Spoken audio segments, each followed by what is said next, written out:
Astaghfirullah. Bismillahirrahmanirrahim. Assalamualaikum warahmatullahi wabarakatuh. Alhamdulillah wassalatu wassalamu ala Rasulillah wa ala alihi wa sahbihi wa mawalah. Wa la hawla wa la quwwata illa billahi wa ba'd. Wa man lam yashhad liman syahida lahu Rasulullah sallallahu alaihi wasallam bil jannah fahuwa sahibu bid'atin wa dhalalatin syakin fima qala Rasulullah sallallahu alaihi wa ala alihi wasallam. Dan barang siapa yang tidak ikut menyaksikan atau bersaksi bagi orang yang disaksikan Nabi sallallahu alaihi wasallam dengan sorga, maka dia termasuk sahibu bid'ah, termasuk ahli bid'ah dan penyebar kesesatan. Dan dia orang yang ragu terhadap sabda Nabi sallallahu alaihi wa ala alihi wasallam.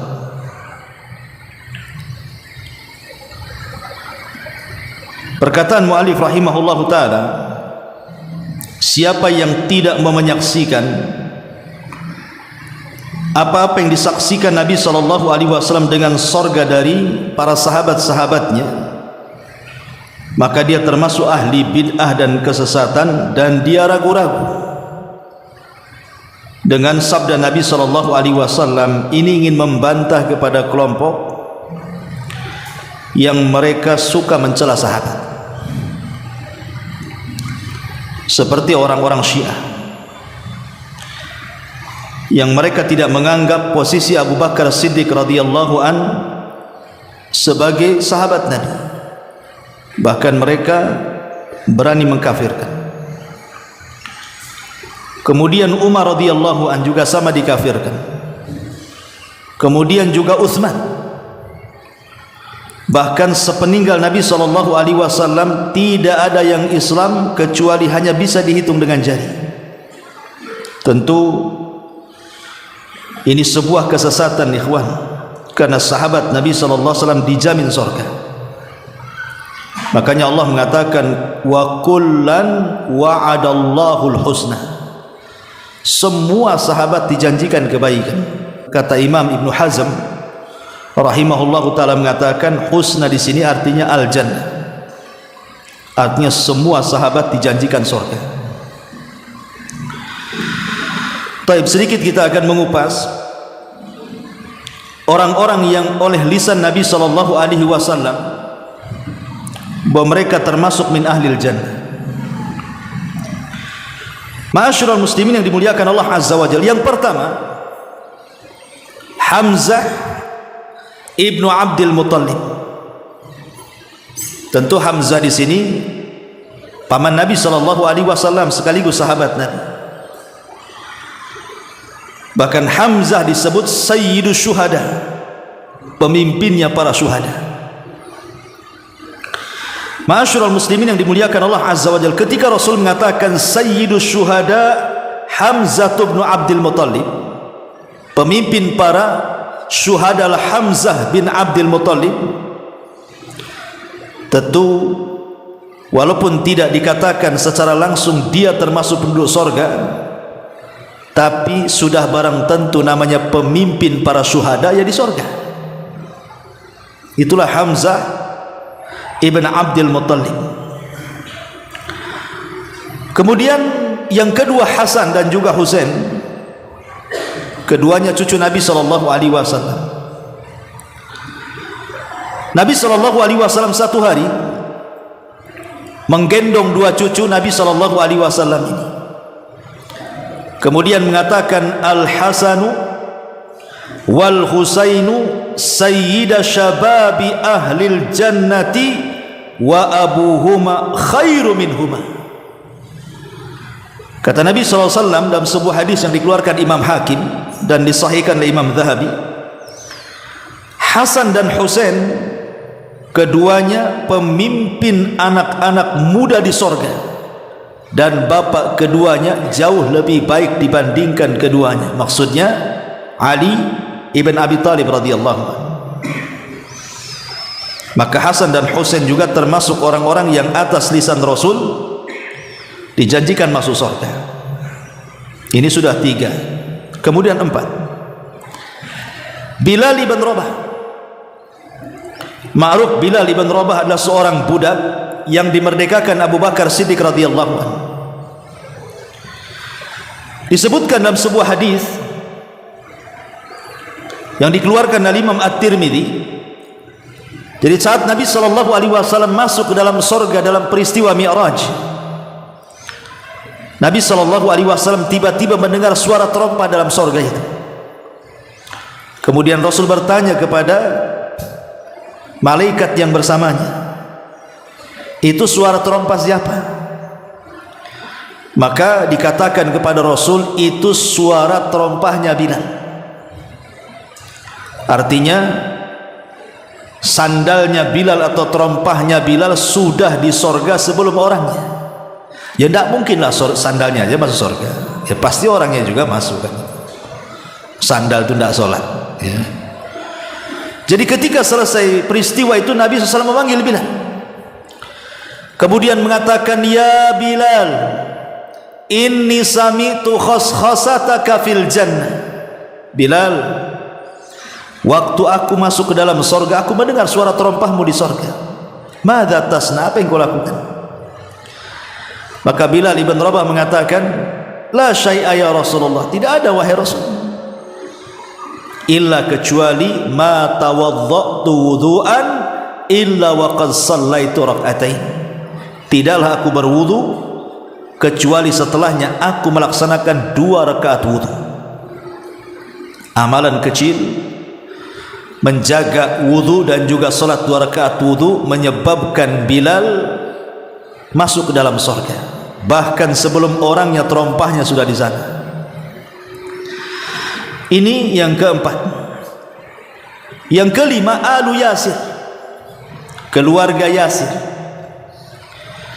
Berarti keluarga Yasir ada 3. Pertama, ayahnya Yasir Al-Anasi, kemudian istrinya Sumayyah bintu Khayyat, dan anaknya Ammar ibn Yasir.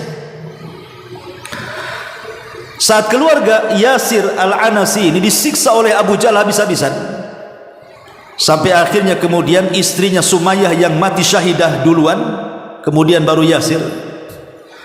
Lah Ammar ini kan masih kecil, disuruh untuk memuji Lata, Uzza, Manat dan Khubal dan mencaci maki Nabi. Karena ketakutan melihat ayahnya dibunuh, ibunya dibunuh, terpaksalah dia memuji Lata, Uzza, Manat, Khubal dan mencaci maki Nabi. Hal ini terdengar kepada Nabi SAW, tapi Rasul mengatakan, kalau dia maksudnya Abu Jahal menyuruh kamu untuk mencaci maki, cacilah aku, katanya, selama hatimu tenang dengan keimanan. Kemudian turun ayat, illa man ukriha wa qalbuhu mutmainnun bil iman. Boleh seseorang itu mengeluarkan kata-kata kufur selama hatinya dipenuhi dengan keimanan dan mengucapkannya karena dipaksa, seperti keluarga Ammar ibn Yasir. Lah ketika Nabi SAW melihat kondisi keluarga Ammar ibn Yasir yang luar biasa, mengorbankan jiwa mereka untuk Islam, maka Nabi SAW mengatakan, sabran ya ala Yasir fa inna mau'idakumul jannah. Sabarlah wahai keluarga Yasir, sesungguhnya surga sudah menanti kalian. Menunjukkan bahwa keluarga Yasir, Sumayyah dan Ammar, mereka adalah keluarga min ahlil jannah. Yang keenam, Ukasah ibn Mihsan. Ukasah ibn Mihsan, ketika Nabi SAW menyebutkan tentang 70.000 orang yang masuk surga tanpa hisab dan azab. Maka Ukasha ibn Mihsan langsung berdiri dan mengatakan, ya Rasulullah, wahai Rasul, Allahumma ij'alni minhum, jadikan aku bagian daripada 70.000. Maka Nabi SAW mengatakan, anta minhum, engkau termasuk mereka yang 70.000 orang yang masuk surga tanpa hisab dan azab. Faqama rajulun min al-ansar, tiba-tiba ada laki-laki dari Ansar berdiri juga dan mengatakan, ud'u li minhum ya Rasulullah, Rasul doakan aku juga termasuk daripada 70.000 itu. Tapi Nabi SAW mengatakan, sabaqaka bika Ukasha, tidak bisa, Ukasha sudah mendahului kamu. Dari sini menunjukkan bahwa Ukasha ibn Mihsan dijanjikan surga oleh Nabi karena digolongkan dari 70.000 orang yang masuk surga tanpa hisab dan azab. Ini sudah berapa? 6. Kemudian 7, Thabit ibni Qais al-Mushammas. Thabit ibni Qais al-Mushammas. Thabit ini juru bicara Nabi, khatibul anbiya, khatibun Nabi, oratornya Nabi. Jadi satu hari dikisahkan ketika turun ayat tentang larangan tidak boleh mengangkat suara di atas suara Nabi. La tarfa'u aswatakum fawqa sautin Nabi. Janganlah kalian mengangkat suara kalian di atas suara Nabi. Jadi Thabit ibn Qais ini merasa jangan-jangan ayat itu turun kepada dirinya karena dia khatib masalahnya. Kan kalau itu kan kencang ngomongnya, sehingga terkadang suaranya melengking tinggi sementara suara Rasul diri. Jangan-jangan ayat itu ditujukan kepada saya. Sejak ayat itu turun dia tidak pernah hadir di majelis Nabi. Dia hanya ke masjid melaksanakan kewajiban sholat, pulang kemudian mengurung diri. Sampai Nabi SAW kehilangan dalam majelisnya, aina Thabit, di mana Thabit? Akhirnya kemudian Rasul mengutus Sa'd bin Mu'adz radhiyallahu an untuk mengecek di mana Thabit. Maka Sa'ad pun kemudian pergi dan datang ke rumahnya, kemudian bertanya soal apa dia tidak mau hadir lagi di masjid Nabi. Maka Thabit ibn Qais al-Musammas mengatakan, celaka aku wahai Sa'ad, telah gugur seluruh amalanku dan aku termasuk min ahlin nar, pasti aku masuk neraka, kata Sa'ad. Oh, itu masalahnya. Akhirnya kemudian Sa'ad datang kepada Rasul menghabarkan soal kondisi Thabit. Maka Rasul mengatakan kepada Sa'ad, sampaikan kepada Thabit, dia bukan termasuk penduduk neraka, bahkan dia min ahlil jannah, bahkan dia termasuk penduduk surga. Dari sini menunjukkan Thabit ibn Qais al-Mushammas juga salah satu sahabat yang dijanjikan surga atas lisan Rasul. Kemudian yang nomor 8, Harithah ibn Suraqah. Harithah ibn Suraqah. Ketika perang Badar, Harithah ibn Suraqah ini, ikhwan, dia akan disuruh menjaga pasukan. Masalahnya karena malam-malam, jadi dia disangka musuh, sehingga kemudian adalah seorang sahabat yang menarik panahnya, kemudian langsung diarahkan kepada Harithah ibn Suraqah ini. Mati dia, salah sasaran, disangka musuh. Ya kan, malam-malam lagi jaga kan, disangka penyusup dari musuh, kena tembak panah, mati. Jadi meninggalnya Harithah ibn Suraqah ini bukan dalam peperangan, tidak, justru salah sasaran. Selesai perang Badar, akhirnya kemudian Anas ibn Malik radhiyallahu an menceritakan tentang Ummu Harithah ini, ibunya. Ketika dia mendengar anaknya mati syahid, senang dia. Begitulah para sahabat, sahabiah itu kalau anaknya perang mati syahid, bangga mereka. Tidak ada raut kesedihan di antara mereka. Masalahnya ketika diceritakan kepada ibunya bahwa Harithah ibn Suraqah ini bukan mati di medan perang, tapi mati salah sasaran, dan yang membunuh juga seorang muslim. mulailah dia menangis, sehingga datang kepada Rasul bertanya, di mana anak saya, apakah di sorga ataukah di neraka? Akhirnya kemudian setelah dia mendatangi Nabi SAW, maka Rasul mengatakan, ya Umma Harithah, innaha jinan fil jannah wa inna ibnaki asabal firdausil a'la. Kata Rasul, ya Umma Harith, sorga itu bukan satu tapi bertingkat-tingkat, dan anakmu Harithah ibn Suraqah sudah mendapatkan firdausil a'la.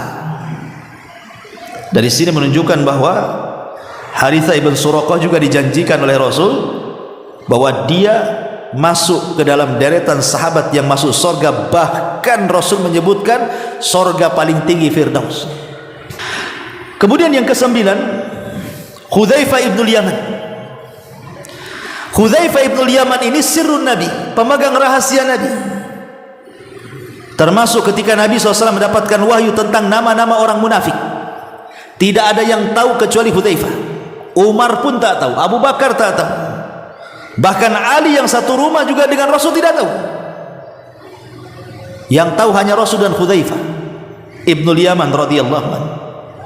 Sampai Umar bin Khattab datang loh kepada Hudzaifah dan mengatakan, ya Hudzaifah, asammanin Nabi sallallahu alaihi wasallam anni munafik. Hudzaifah, apakah kau pernah mendengar Rasul menyebut-nyebut aku bahwa aku termasuk munafik dalam catatanmu tuh? Kata Hudzaifah, enggak saya kasih tahu. Ya, rahasia. Kalau dikasih tahu enggak rahasia lagi. Ya. Tapi karena Umar mendesak, kata Hudzaifah, cukup kau saja yang tahu. Yang lain tidak akan kuberitahu.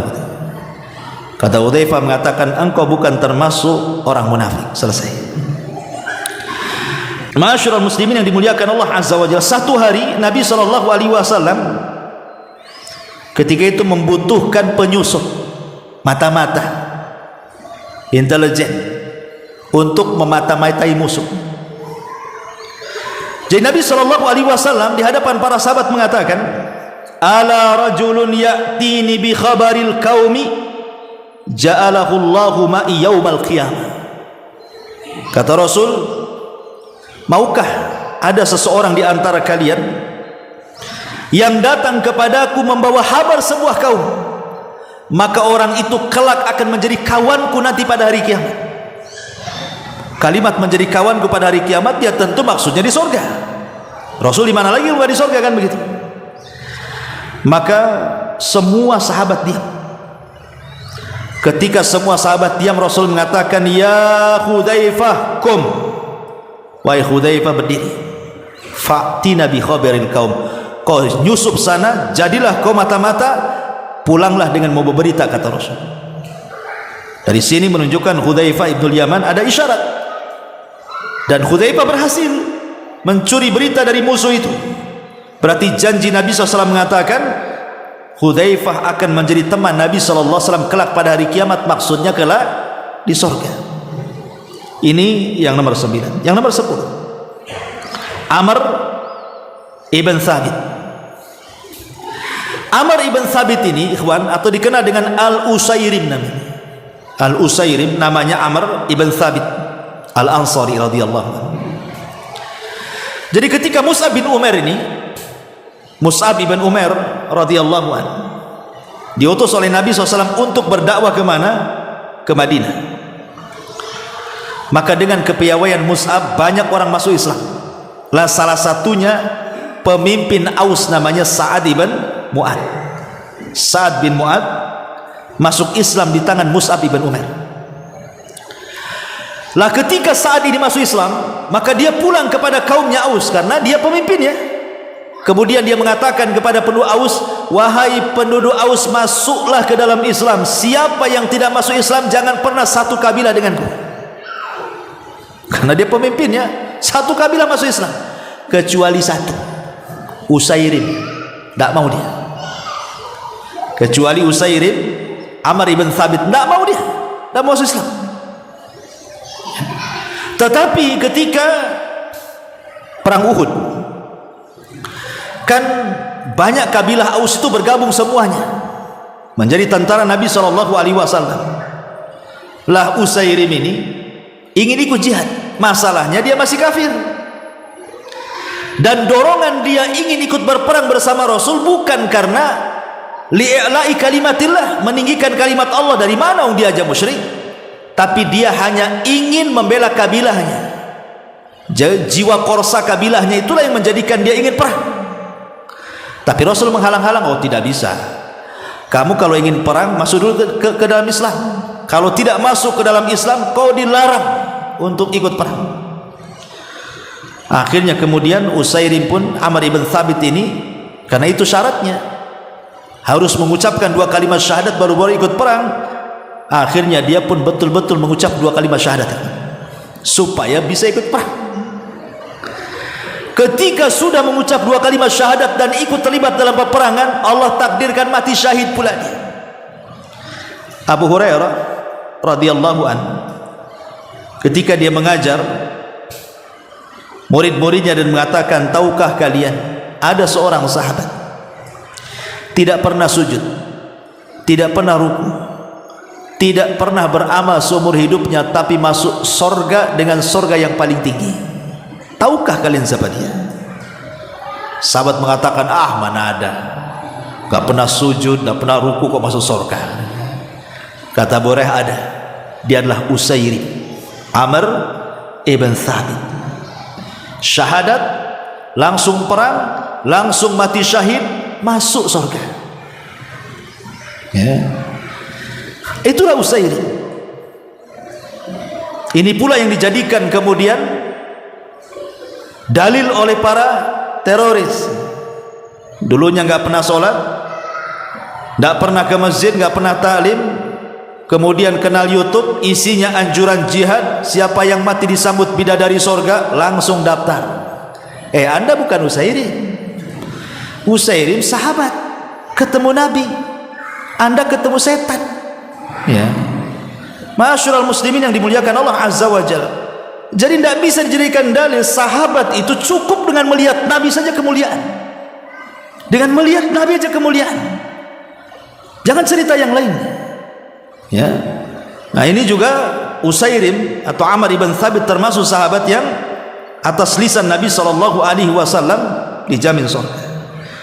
Kemudian yang nomor 11, Ja'far ibn Abi Thalib. Ini paman Nabi, karena paman Rasul itu yang masuk Islam cuma 2, Hamzah dan Abbas. Ya. Ma'asyiral muslimin yang dimuliakan Allah Azza wa Jalla, Ja'far ibn Abi Thalib, dia adalah orang yang mati syahid ketika perang Mu'tah. Perang Mu'tah. Dan perang Mu'tah itu perang perdana Khalid ibn Walid terlibat peperangan di tahun ke-7 Hijriah. Itulah perang perdananya Khalid bin Walid selama dia masuk Islam. Karena memang Khalid sendiri masuk Islam belakangan, setelah 20 tahun dia masuk Islam. Makanya perang perdana yang dilakukan Khalid itu belum jadi panglima, masih jadi prajurit biasa. Lah ketika itu Nabi SAW kan memilih 3 pemimpin. Bendera dipegang Zaid. Kalau Zaid mati, Ja'far. Kalau Ja'far mati, Abdullah ibn Rawaha. 3-tiganya mati syahid. Sampai kemudian kaum muslimin kehilangan pemimpin, maka mereka melirik Khalid karena mereka tahu siapa Khalid di zaman jahiliyah, pemimpin piawai ulung kan itu. Maka Khalid pun kemudian diangkat dan Allah menangkan di tangannya. Kata Nabi SAW, saifun min suyufillah, dia adalah pedang dari pedang-pedang Allah. Ya. Kemudian ketika kematian Ja'far ini kan luar biasa, dia pegang pedang, pegang bendera, ditebas tangan kanannya, kemudian patah hilang, kemudian diambil tangan kiri, tebas lagi, ya, kemudian putus lagi, kemudian dipeluk, ya, sampai akhirnya kemudian benderanya tumbang dan dia pun mati syahid. Lah kedua tangan Ja'far ini kan terputus, sudah nggak punya tangan lagi. Makanya Nabi SAW dengan wahyu yang turun kepadanya bahwa Ja'far kedua tangannya sudah putus, apa kata Nabi SAW dalam sebuah hadis yang dikeluarkan Imam Tirmidzi dan disahihkan oleh Syekh Nasiruddin Al-Albani, ra'aitu Ja'far ibn Abi Talibin malikan yatiru fil jannah ma'al malaikati bijanahain. Aku melihat Ja'far Allah berikan 2 sayap sebagai pengganti tangannya, dan dia terbang bersama para malaikat sesuai yang dikehendaki di sorga. Ini menunjukkan Ja'far termasuk orang yang dijanjikan sorga dengan lisan Rasul. Kemudian yang nomor 12, Abdullah ibn Salam. Abdullah ibn Salam ini tokoh Yahudi. Bahkan ketika dia masuk Islam, orang-orang Yahudi ditanya soal Abdullah ibn Salam, menurut kalian Abdullah Salam itu gimana sih? Kata orang Yahudi, oh dia adalah orang baik dari anak orang baik kami, orang mulia dari anak orang mulia kami, bla bla bla bla, panjanglah pujian kepada Abdullah ibn Salam ini. Kata Nabi SAW, ya Abdullah, keluar kau, sampaikan keislamanmu di hadapan kaummu. Keluar Abdullah ibn Salam dan mengatakan, asyhadu an la ilaha illallah wa asyhadu anna Muhammad Rasulullah. Kata kaumnya, ya Muhammad, dia orang yang paling jelek, bapaknya jelek juga. Tadinya memuji mereka, dicaci maki balik. Ya. Ma'asyiral muslimin yang dimuliakan Allah Azza wa Jalla, ketika Nabi SAW datang ke kota Madinah, Abdullah ibn Salam kan seorang tokoh, masalahnya dia seorang pendeta, padri. Jadi dia banyak baca buku, dan dia tahu ciri-ciri Nabi, sifat-sifat yang tertera dalam kitab Taurat. Mereka tahu betul siapa Nabi yang akan muncul itu. Jadi ketika Rasul sampai di Kuba, dari hijrah ke Madinah sampai di Kuba, Abdullah ibn Salam sudah nggak tahan, pengen betul-betul melihat Rasul. Betulkah orang yang aku Nabi itu ciri-cirinya sama dengan apa yang saya baca? Rupanya ketika berjumpa dengan Rasul langsung jatuh cinta, persis seperti apa yang dia baca dalam kitabnya. Dari situlah dia bersyahadat di hadapan Nabi sallallahu alaihi wasallam.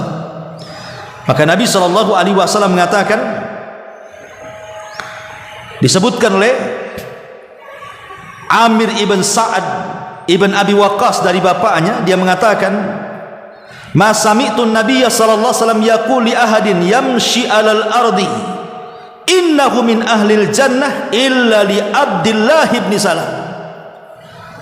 Katanya Amir ibn Sa'ad ibn Abi Waqqas mengatakan dari bapaknya, Rasul mengatakan, aku tidak pernah mendengar Nabi SAW bersabda kepada seorang pun, di mana ada orang yang berjalan di permukaan bumi dan dia termasuk penduduk sorga, kecuali Abdullah ibn Salam, kata Rasul. Menunjukkan pujian Rasul kepada Abdullah ibn Salam bahwa dia termasuk penduduk sorga. Ini yang nomor 12. Yang nomor 13, Amr ibn Jamu. Amr ibn Jamu. Amr ibn Jamu ini masuk Islamnya unik, karena dikerjain oleh anaknya Mu'adz ibn Jamu. Ya, jadi diprank sama anaknya sendiri, namanya Mu'adz ibn Jamu. Dan Mu'adz ibn Jamu dia masuk Islam duluan, dan dia teman baik Mu'adz bin Jabal. Jadi tahu bapaknya ini masih menyembah berhala, diajak masuk Islam tak mau, diajak masuk Islam tak mau. Akhirnya kemudian dia beristighfar sendiri, cemana caranya bapaknya masuk Islam. Bapaknya itu punya berhala yang sangat besar yang selalu diletakkan di tempat khusus. Itu berhala yang paling diagungkan ayahnya. Satu hari ketika ayahnya pergi, maka Mu'adz bin Jamuh ini masuk ke kamar ayahnya, diambilnya tuh berhala itu, dibawa ke belakang, disungsepkan ke parit. Akhirnya bapaknya datang mau nyembah Tuhannya, tak ada. Rupanya dicari-cari, Tuhannya nyungsep di parit. Akhirnya diambil tuh Tuhannya tuh, berhalanya, dimandikan, dikasih wangi-wangi, dikembalikan ke kamarnya, disembah lagi. Orang jahiliyah kan? Ya, Tuhannya dimandikan. Ya. Kemudian tak sadar-sadar juga, besoknya gitu lagi, diambil lagi Tuhannya, kemudian dimasukkan ke dalam parit. Kemudian datang lagi bapaknya, dimandikan lagi, disembah lagi, sampai 3 kali. Akhirnya marahlah Amr ibn Jamuh, Amr ibn Jamuh, ambil pedang, diikatkan di tangannya. Hei berhala, kalau engkau memang Tuhan, tebas orang yang menghina kamu, masa kau tega dilempar ke parit pula. Akhirnya kemudian dia pergi, betul-betul dikerjain betul sama anaknya, diambil pula berhala itu. Yang nggak nebas, gimana mau nebas, dia mati. Akhirnya dicarikan bangkai anjing, diikatkan pula di berhalanya, kemudian disungsepkan kepala di bawah, kaki di atas, di dalam parit itu.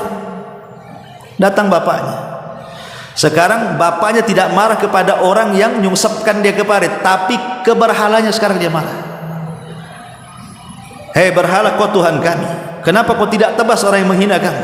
Kalau memang engkau Tuhan, harusnya kau bisa melindungi diri, katanya. Bagaimana bisa kau akan melindungi aku kalau kau tidak bisa melindungi dirimu sendiri? Sejak itu dia sadar. Itu masuk Islam. Tapi jangan ditiru.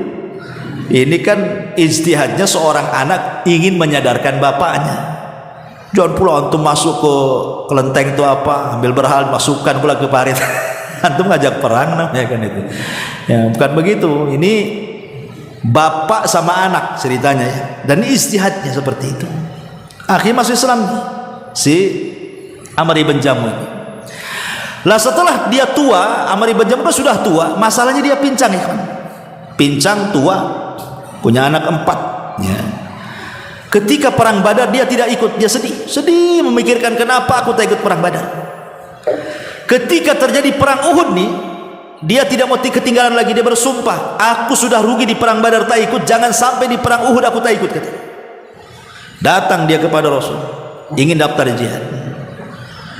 Kemudian anaknya mendengar bapaknya mau jihad, enggak terima, datang kepada Rasul. Rasul, bukankah ayahku pincang, sakit, jalan pun susah, bukankah orang seperti itu dapat uzur? Kata Rasul, ya memang dapat uzur, bilang aja sama bapakmu, katanya. Dipanggil ayahnya di sidang di hadapan Rasul, tapi Amr ibn Jamuh kekeh tidak mau kecuali ingin ikut jihad. Dan dia mengatakan, laulal jannah la afartuka iya, kalau bukan karena surga aku siap digantikan. Ini masalahnya surga aku enggak mau, katanya. Subhanallah, sahabat. Akhirnya betul-betul lah ini Amr ibn Jamuh ini masuk ke peperangan. Rupanya dia pula yang awal-awal mati syahid. Apa alasan dia ingin terlibat jihad? Dia ngomong sebelum jihad malamnya ini, sebelum besok pagi dia mati syahid, dia ngomong sama Nabi, ya Rasulullah, walaupun aku pincang, tapi aku sudah berjanji dengan Allah bahwa aku tidak akan pulang kecuali aku mati syahid, dan aku ingin injakkan kedua kakiku di surga. Ketika betul-betul mati syahid, kata Rasul, demi Allah, aku sudah melihat Amr ibn Jamuh menginjakkan kedua kakinya di surga. Ini juga kisah Amr ibn Jamuh radhiyallahu anhu yang ke-13. Yang ke-14 Abdullah ibn Haram. Lah kebetulan Abdullah ibn Haram ini kawan pula dengan Amr ibn Jamuh ceritanya. Jadi kemana-mana nih dua orang ini betul-betul lah nggak pernah lepas. Bahasa kitanya apa? Gebetan tuh apa istilahnya? Kemana-mana berdua aja. Sholat malam berdua, ngaji berdua, semua berdua. Ya, jadi kita ini boleh berkawan dengan siapa saja, tapi adalah beberapa orang kawan itu yang bisa diajak ibadah. Seperti Amr ibn Jamuh dan Abdullah ibn Haram. Lah ketika kemudian dia mendengar Amr ibn Jamuh terlibat perang, ingin perang itu Uhud, Abdullah ibn Haram tak ketinggalan, dia pun ingin jihad juga, karena temannya. Lah sama-sama sudah kakek, sakit. Anaknya Jabir bin Abdullah ini, dia tidak mau ayahnya terlibat, karena masalahnya anaknya banyak, semua perempuan, dia pula laki-laki sendiri. Anaknya 9, semua perempuan. Yang laki-laki cuma dia, Jabir bin Abdullah. Makanya dia ngomong sama Rasul, gagalkanlah bapakku, jangan ikut jihad. Rupanya ngeyelnya sama dengan Amr ibn Jamuh, enggak mau, saya ingin ikut jihad. Tapi malam itu sudah merasa dia akan mati. Akhirnya betul-betul ketika Abdullah ibn Haram ini kemudian dia mati syahid, dan dia orang yang awal-awal mati syahid. Selesai peperangan, kaum muslim mencari jasad-jasad yang selamat, yang terluka, yang meninggal dikumpulin kan. Lah Nabi SAW lewat, rupanya Jabir sedang memeluk jasad ayahnya Abdullah ibn Haram. Dengan sedihnya Jabir memeluk ayahnya, Rasul kasihan dan mengatakan, ya Jabir, tabki aw la tabki. Hei Jabir, menangis ataupun tidak menangis, kata Rasul. Laqad kallamallahu abaka kifahan bila turjuman. Hei Jabir, menangis ataupun tidak menangis, tenang, bapakmu sudah diajak bicara langsung oleh tanpa penerjemah, katanya. Bapakmu sudah diajak bicara langsung oleh Allah tanpa penerjemah. Kemudian Rasul menceritakan saat bapakmu meninggal, kata Rasul, Allah mengajak dialog dengan bapakmu dan mengatakan, tamanna ya abdi, bercita-citalah wahai hambaku, kau sudah mati syahid, kau sudah berbuat baik, kira-kira kalau engkau ingin sesuatu maumu apa? Allah menawarkan kerajaannya. Tapi Abdullah ibn Haram mengatakan, tidak ya Rabb, aku hanya ingin kau hidupkan kembali aku ke dunia supaya aku bisa berperang kedua kalinya dan mati syahid kedua kalinya, katanya. Luar biasa orang dunia. Tapi Allah mengatakan mustahil, orang mati hidup lagi nggak mungkin, minta yang lain saja. Maka Abdullah ibn Haram mengatakan, kalau begitu habarkan saja kondisiku di hadapanmu, di sisimu, kepada keluarga, supaya mereka tidak sedih. Dari sini turun ayat wala tahsabanna. Gimana ayatnya? Jangan kau sangka orang-orang mati syahid itu mereka mati amwatan bal ahya inda rabbihim yurzaqun. Jangan kau sangka orang-orang yang mereka mati di peperangan itu amwat, mati, tidak, bal ahya, bahkan mereka hidup dan mereka mendapatkan rizki di sisi Allah, maksudnya sorga dengan penuh kenikmatan di dalamnya. Ini juga Abdullah ibn Haram. Kemudian Rasul mengatakan, kuburkan satu lubang Amr ibn Jamuh dengan Abdullah ibn Haram, karena keduanya selama masih hidup berkawan lillah karena Allah dan berpisah juga karena Allah, kata Rasul. Ini yang nomor 14, Abdullah ibn Haram. Kemudian yang nomor 15, Abu Dahda radhiyallahu anhu. Abu Dahda radhiyallahu anhu dikisahkan oleh Anas bin Malik radhiyallahu anhu. Jadi ada seseorang konflik dengan anak yatim gara-gara kebun.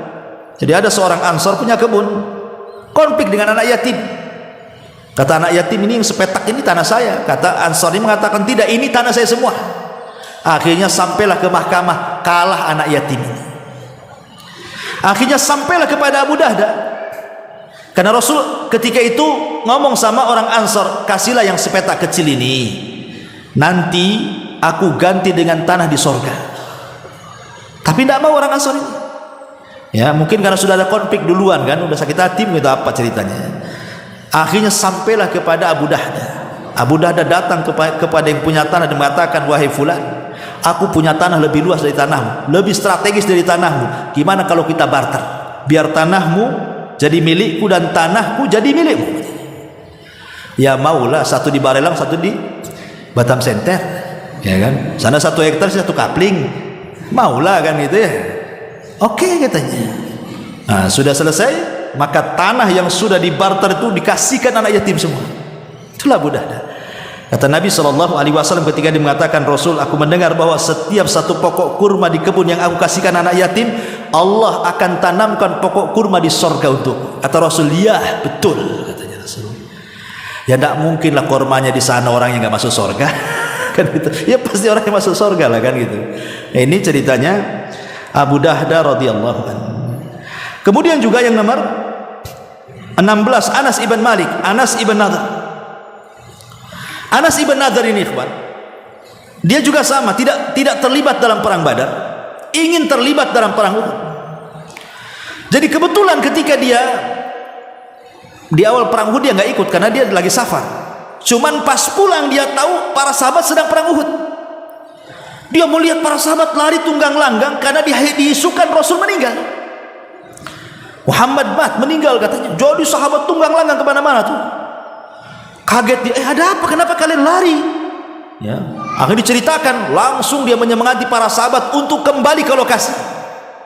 Kemudian dia melihat ada Sa'ad bin Mu'adz dan mengatakan, ya Sa'ad, maju fa inni qad wajadtu raihatal jannah min kibalil Uhud, katanya. Maju, serang mereka. Aku sudah mencium bau sorga di balik Uhud ini, katanya. Bayangkan, dari sini para ulama mengatakan apa? Lihat bagaimana baunya sorga sampai ke dunia karena tercium oleh Anas bin Nadhr. Ya, ini juga menunjukkan bahwa Anas bin Nadhr juga termasuk min ahlil jannah. Kemudian Mu'adz bin Jabal radhiyallahu anhu. Kita tahu bahwa Mu'adz ini orang yang dikatakan Umar bin Khattab radhiyallahu anhu sebagai a'lamuna bihalali wal haram. Orang yang pakar dengan perkara halal dan haram. Kalau cerita halal haram tanya Mu'adz. Memang dia pakarnya. Makanya Rasul itu kalau ngirim ngutus orang untuk berdakwah pasti dicari orang yang pakar. Nggak sembarang main dakwah ke sana kemari, tidak. Masa baru tobat diajak dakwah? Ya, tato aja belum dihapus kan itu. Jadi dakwah itu perlu ilmu. Makanya Rasul tidak sembarang ngutus orang. Diutusnya pakar dalam halal dan haram. Siapa? Mu'ad bin Jabal, kemudian kawannya Abu Musa al-Asy'ari, pakar Quran lagi. 2 pakar diutus ke Yaman dan berhasil. Lah Mu'ad ini memang Allah takdirkan meninggal karena tahun Amwas, ketika perang melawan Qadisiyah kan, masuk ke kota Amwas, kemudian dia terkena virus taun dan meninggal. Lah Nabi SAW sempat mengatakan kepada Mu'ad itu, Mu'ad ibn Jabal imamul ulama yaumal qiyamati biratwatin. Kata Nabi SAW, Mu'ad bin Jabal imamnya para ulama pada hari kiamat biratwah. Jaraknya itu dengan ratwah. Ratwah itu kalau kita ambil batu, kita lempar sejauh-jauhnya, itu namanya ratwah dalam bahasa Arab. Jadi Mu'ad ini kalau kita lempar batu, oh sejauh itulah dia keutamaannya dibandingkan para ulama yang lainnya. Ya, jadi dia lebih dulu daripada para ulama sebelumnya. Dia para ulama di belakang, dia di paling depan. Makanya dikatakan imamul ulama, pemimpinnya para ulama kelak pada hari kiamat. Itulah Mu'ad bin Jabal. Lah kata-kata Nabi SAW imamul ulama, ya tidak mungkin dia kalau bukan ahli jannah. Ya, Mu'ad bin Jabal radhiyallahu anhu, apalagi dia memang satu di antara 4 sahabat yang direkomendasikan diambil Quran atas lisan Nabi. Kata Rasul, ambillah Al-Quran dari 4 orang, kata Rasul. Pertama Abdullah ibn Mas'ud radhiyallahu anhu, yang kedua Ubay ibn Ka'ab, yang ketiga Salim maula Abi Hudzaifah, dan yang keempat ambillah dari Mu'ad ibn Jabal.